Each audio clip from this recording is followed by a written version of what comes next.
It is midnight.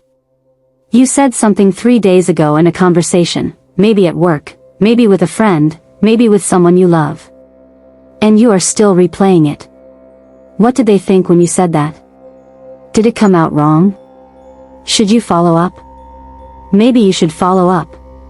Or maybe following up would make it worse. Maybe they have already forgotten about it entirely and you are the only one still thinking about it. Sound familiar? You are not alone. And more importantly, you are not broken. But there is something really important you need to understand about why this keeps happening. Because the answer changes everything. Overthinking is not a personality flaw. It is not a sign that you are weak or neurotic or broken. It is a survival response. Your brain has one job above everything else, and that job is to keep you safe. And in the absence of real physical threats, it starts scanning for potential ones. It runs scenarios. It prepares for outcomes. It tries to solve problems before they happen. This was incredibly useful when humans lived in environments full of actual physical danger.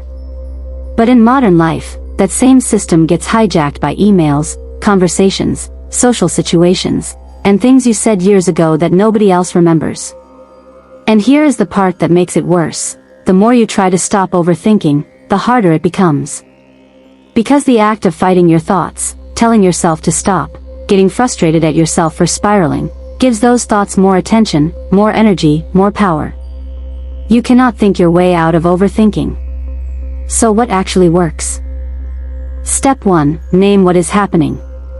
The next time you catch yourself in a spiral, whether it is replaying a conversation, catastrophizing about the future, or running the same worry loop for the 5th time, say out loud or clearly in your head, I am overthinking right now. That simple act of naming it does something remarkable in your brain. It activates the prefrontal cortex, the rational reasoning part of your brain, which creates just enough distance from the emotional spiral to interrupt it. Psychologists call this effect labeling. And brain imaging studies show it actually reduces activity in the amygdala, the part of the brain driving the anxiety. You are not pretending the thought is not there. You are not suppressing it. You are simply stepping back from it, just enough to stop being fully consumed by it. It sounds almost too simple. Try it once and you will feel the difference immediately. Step 2. Scheduled worry time. This technique comes directly from cognitive behavioral therapy and it sounds almost ridiculous until you try it. Here is how it works. When a worried thought comes up, instead of either engaging with it or trying to suppress it, you say to yourself, I hear you. I will think about this at a specific time tomorrow. And then at that time, you actually sit down for 15 minutes and give yourself permission to worry about that specific thing. What this does is remarkable. It teaches your brain that its concerns are not being ignored, they are being managed. And when your brain learns that worries have a dedicated time and place, it gradually stops feeling the urgency to process them at midnight, or in the middle of a conversation, or at every random moment throughout your day. Write the worry down when it comes up.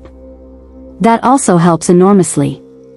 The act of writing it transfers it from your mind onto paper, which reduces its intensity. Your brain stops needing to hold onto it so tightly because it knows it is recorded somewhere safe. Step 3. Move your body. Overthinking lives in your head. And one of the most effective ways to interrupt it is to pull your awareness back into your body. Movement does this immediately and efficiently. You do not need to run a marathon. A 10-minute walk outside, preferably without your phone, is one of the most powerful cognitive reset tools available to you. And it is completely free. Research consistently shows that even brief physical movement reduces cortisol levels, interrupts rumination, and improves mood within minutes. The key is no phone. When you walk while scrolling, your brain is still running. The walk needs to give your mind something sensory to focus on, noticing the air, the sounds around you, the way your feet feel on the ground. This is not meditation. This is just giving your brain a break from itself. If you cannot go outside, even standing up and slowly stretching for 5 minutes will shift something. The point is to break the physical stillness that overthinking thrives in. Step 4. Question the thought, but do not fight it. When you are in an overthinking spiral, your brain is almost always telling you a story about the worst possible outcome. What if they hate me? What if I fail? What if everything falls apart? And because your brain is very convincing, these stories can feel like facts. So instead of trying to push the thought away, which gives it more power, you question it. You ask, is this thought definitely true? What is the evidence for it? And more importantly, what is the most realistic outcome here? Not the best case. Not the worst case. The most realistic one. Most of the time when you actually stop and examine what your brain is telling you, the most realistic outcome is far less catastrophic than the story you have been running. The email probably has a perfectly normal reply. The conversation was probably forgotten by everyone else hours ago. The situation is probably completely manageable. This is a skill from cognitive behavioral therapy called cognitive restructuring. And it takes practice. But every time you pause and question a thought instead of believing it automatically, you are building a mental muscle that gets stronger over time. Here is something important I want you to remember before we close. Overthinking is almost always about the future or the past.